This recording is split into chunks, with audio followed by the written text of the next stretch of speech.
Alors, je me suis spécialisé en théorie des relations internationales. Donc, la partie de la discipline des relations internationales qui pense l'étude des relations internationales en termes épistémologiques principalement.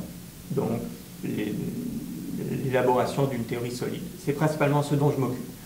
J'ai eu également appliqué ces cadres d'analyse aux études de diplomatie. Donc, j'ai une sous-spécialisation en études diplomatiques et particulièrement en politique étrangère canadienne. Donc, je travaille sur la théorie des relations internationales et les études diplomatiques comparées.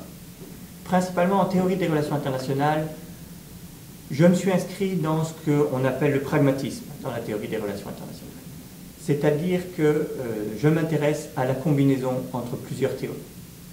Ça peut sembler bizarre pour quelqu'un qui n'est pas dans la discipline, mais la plupart des internationalistes se limitent à utiliser un cadre théorique pour étudier les phénomènes internationaux. Donc, il y a les constructivistes, il y a les réalistes, il y a les marxistes, il y a les libéraux, etc. Et vous verrez par exemple que la plupart des manuels de théorie des relations internationales sont organisés selon ce cadre d'analyse, en termes de paradigme.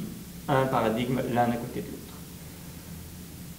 Pour plein de raisons, c'est quelque chose d'extrêmement positif pour la discipline. Notamment, ça permet une spécialisation des chercheurs, ça permet de créer une communauté des réalistes, des constructivistes, des libéraux. Donc, en débattant entre eux et en débattant avec les autres qui ne sont pas de leur propre couleur théorique, ils sont amenés à renforcer énormément leur paradigme. Donc, ça permet aux approches libérales, aux approches réalistes, aux approches constructivistes d'être très solides, puisque ça permet la spécialisation et l'émulation.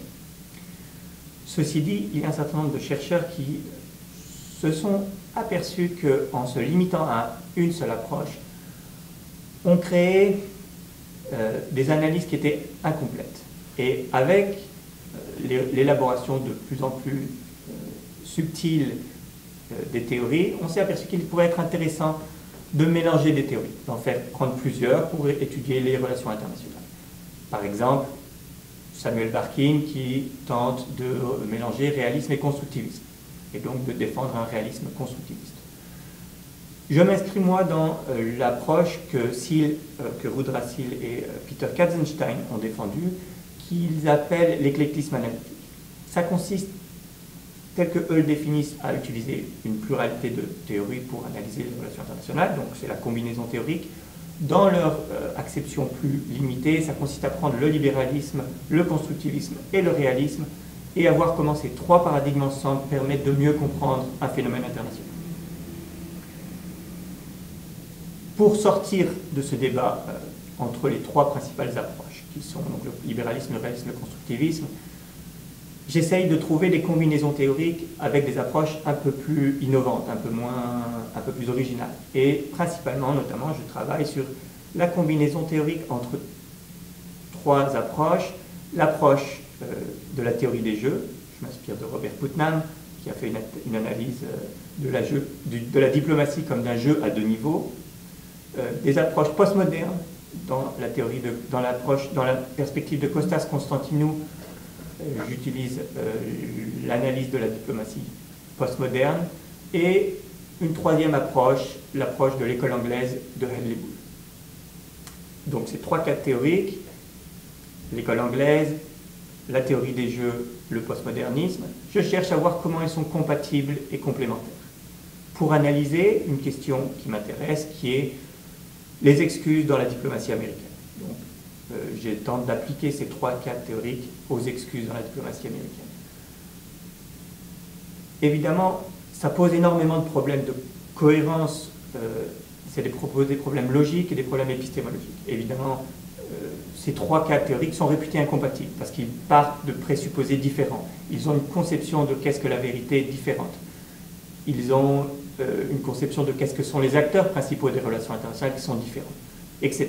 Et donc il y a un très grand nombre d'incompatibilités qui apparaissent lorsqu'on combine ces trois approches, notamment entre les approches plus positivistes que sont la théorie des jeux et les approches plus post-positivistes comme le postmodernisme. Mon travail donc a consisté à tenter de trouver une solution à ces incompatibilités.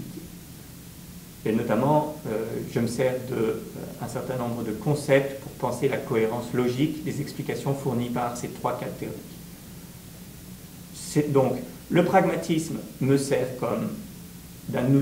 d'outil pour dépasser le paradigmatisme, pour légitimer un type de recherche qui va au-delà des frontières théoriques.